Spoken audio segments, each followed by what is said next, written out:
Bienvenue à une nouvelle chronique avec Claude Beaulieu, qui est psychologue et également conférencier. Bonjour Claude. Bonjour Myriam. Ça va toujours bien? Ça va toujours bien, oui. Oui, aujourd'hui, on a vraiment un beau sujet que tu m'as apporté, c'est l'image de soi. Oui, on avait parlé dans une autre chronique de l'amour de soi. Oui. Mais là, on va parler de l'image de soi. C'est vraiment drôle parce que hier matin, la belle petite pensée du jour, là, ça reliait vraiment ton idée. C'était « Rien ne rend une femme plus belle que la croyance qu'elle est belle ». C'est-tu pas assez beau? Ben, c'est super beau, puis dans le fond, ça révèle beaucoup de choses parce que la croyance ou la perception qu'on a de nous-mêmes est vraiment le fondement de l'image de soi. Oui, puis ça, c'est juste nous qui faisons cette image-là. Là. C'est pas personne qui nous la donne. Non, exactement. Donc, lorsqu'on se regarde dans le miroir ou lorsqu'on s'imagine dans notre tête un peu notre image, c'est ça qui va déterminer comment on va se sentir par rapport à nous-mêmes. Est-ce qu'on se trouve belle ou pas belle? Ou est-ce qu'on aime notre image ou pas? Certaines statistiques, puis il faut faire attention au niveau des statistiques, mais on dit que 2% des femmes se trouvent belles. Hé, c'est pas beaucoup? 2%, c'est estomacant d'entendre ces chiffres-là. Moi, ça me bouleverse à toutes les fois. Mais c'est vrai qu'on entend souvent les personnes se critiquer par rapport à leur image. De plus en plus, on voit ça aussi chez les hommes. Oui, de plus en plus. Ben, la critique elle commence d'être aussi forte pour les hommes que les femmes au niveau visuel. Là. Ben, c'est beaucoup les médias. Hein? Si on regarde les magazines, si on regarde même les médias sociaux, les gens vont afficher des images toujours dans leur meilleur, tu sais. Puis aussi, toutes les campagnes publicitaires, c'est toujours une question de perfection, de minceur ou d'un corps parfait. Puis, ça nous influence beaucoup dans nos propres perceptions. Même si on sait que la perfection n'existe pas, elle nous rentre dedans pareil. Exactement. Donc, ça vient nous influencer. Puis, il y a beaucoup l'aspect de la comparaison sociale. Donc, on va se comparer aux autres. Ah, c'est tellement vrai.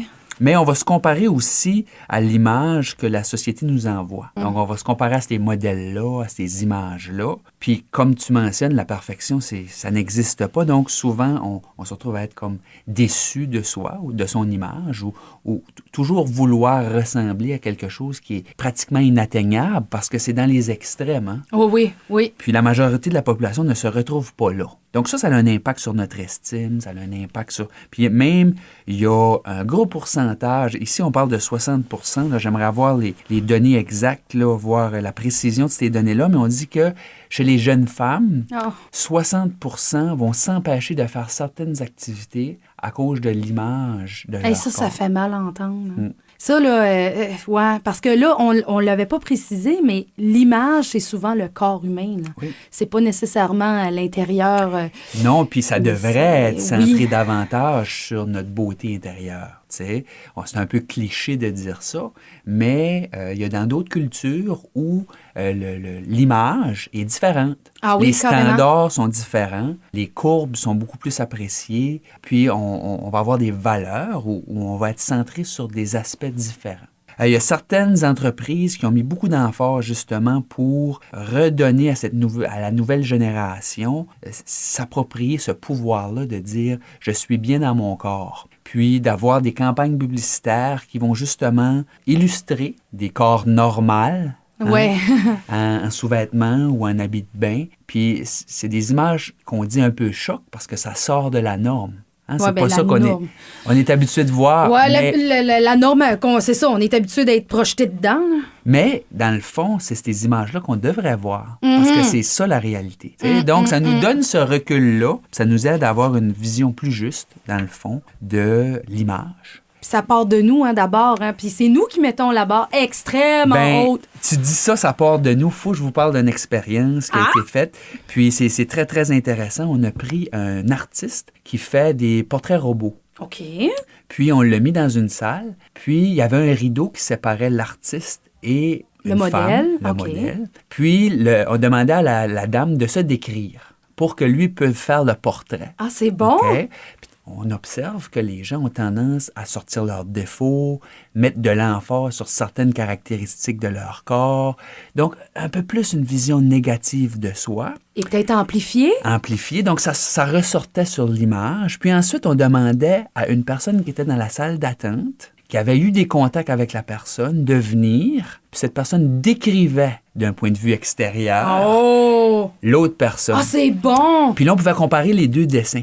Aïe, Puis là, les gens étaient très émotifs parce que, dans le fond, ils réalisaient que leur discours interne ou leur perception d'eux-mêmes est biaisée, hein, elle est distorsionnée, qui crée une image qui ne correspond pas à la réalité, alors que les autres nous perçoivent beaucoup plus positivement, avec un œil beaucoup plus rempli d'amour ou de... Et moins de critiques. Moins de critiques. Puis ça se reflète sur les images. Donc, ça correspond un peu à cette réalité-là de la perception de nous-mêmes versus la perception des autres. Puis souvent, on est beaucoup plus dur sur nous-mêmes. Ah, c'est fou. Où on s'attarde sur des petits défauts de notre corps, que ce soit un grain de beauté ou que ce soit... La forme des hanches. Ouais, nous, on la voit amplifiée, mais Exactement. Les gens, ils nous voient, en parenthèse, normale. C'est ça. Puis dans le fond, c'est tellement... Notre beauté est beaucoup plus grande que notre apparence, tu sais. Puis en plus de ça, quand on va partir de ce monde-là, les gens se rappelleront pas de mes hanches, là. Tu sais, ils vont se rappeler de la personne qu'on est. Exactement. C'est plus ce qu'on disait. Mais là, admettons qu'on est pris dans ce petit trou-là, y a-tu des trucs qui peuvent nous aider à mieux s'aimer? Il y a des trucs qui peuvent nous aider, différentes choses. Donc, il faut reconnaître que, dans le fond, on est beaucoup plus que notre corps. Hein. Le corps, c'est l'enveloppe, mais à l'intérieur, il y a d'autres choses. Donc, avoir cette distance-là, puis de se ramener à l'important.